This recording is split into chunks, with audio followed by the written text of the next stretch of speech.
For many reasons, people can want to call a narcissistic person out on their behaviour. This can be due to the fact that we just want them to know that we know what they have done, or in the hope that they might see the light and recognise their behaviour and change their hurtful, toxic ways.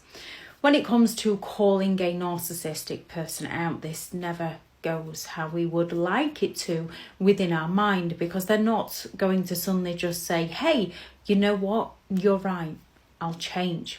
They only ever promise to change just long enough to suck you back into their games, and then they inevitably revert back to who they claim they're not in order to deceive and exploit you.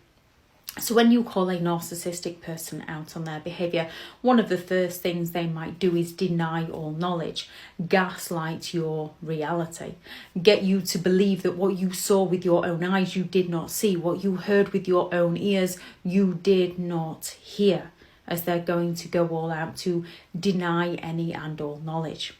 They might try and guilt trip you by accusing you of not trusting them, not being there for them, or make out that in some way it was your fault. If you hadn't have done this, or if you'd have done that for them, then they wouldn't have had to hurt you. You're the one that made them angry. So you find yourself apologising to them for what they did to you.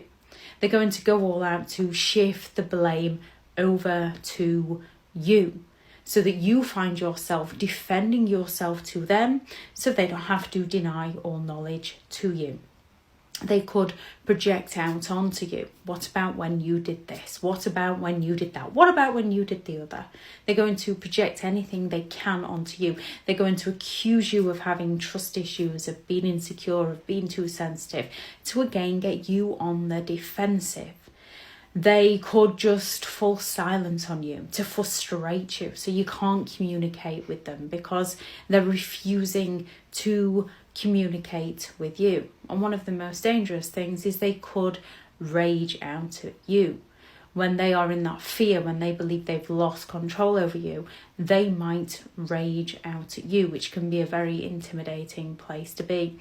Instead of calling a narcissistic person out, the best thing to do is recognise that they've done wrong by you, and recognise that this isn't the kind of person that you want in your life. They've shown their true colours. It's difficult to see in between their love bombing. However, when you do see, it's time to walk away safely.